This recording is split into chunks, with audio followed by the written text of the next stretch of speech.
আমি যেমনই গান চালিয়ে ব্লুটুথ কানে লাগাই গানটিই পাল্টে যায়। আরে এটা কোন গান? হয়তো আমাদের ব্লুটুথ ভুলভাবে সংযুক্ত হয়েছে। আমি যখন তাকে দেখলাম তখন শুধু দেখতেই থাকলাম। এমনিতে আপনার এই গানটা পছন্দ। কি সুন্দর কাকতালীয় ঘটনা, তাই না? আমারও এই গানটা ভালো লাগে। চলো আমরা বন্ধু হয়ে যাই। হ্যাঁ, কেন না? সে তোমাকে ডিনার করার জন্য ডেকেছে। রিয়া, আমরা এত তাড়াতাড়ি তোমাকে ওর সাথে ডিনারে যেতে দিতে পারি না। তুমি খুব সরল, তোমার ভালো মন্দের বিচার করার ক্ষমতা নেই। এমনও তো হতে পারে যে ছেলেটি খারাপ। কোনো খারাপ ছেলে একটু সুন্দর কিভাবে হতে পারে? রিয়া, আমি তোমার পক্ষে, তোমার যাওয়া উচিত। হ্যাঁ, আমারও ওকে খুব পছন্দ।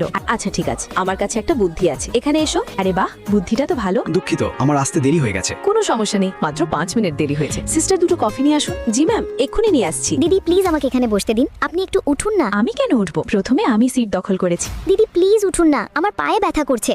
আরে এই কার বাচ্চা? নিজেদের ছেলেমেয়ের খেয়াল রাখতে পারে না? বাচ্চা যখন হারিয়ে যায় তখন কান্না করার জন্য দাঁড়িয়ে যায়। বাপরে, রিয়া তো খুব ঝগড়ুটে। তোমার লজ্জা করে না? একটা সিটের জন্য ছোট্ট বাচ্চাকে এতটা কাঁদাচ্ছ? ধন্যবাদ বোন, আমি বাথরুমে যাওয়া পর্যন্ত তুমি আমার সিটের খেয়াল রেখেছো। এই কলিযুগে তোমার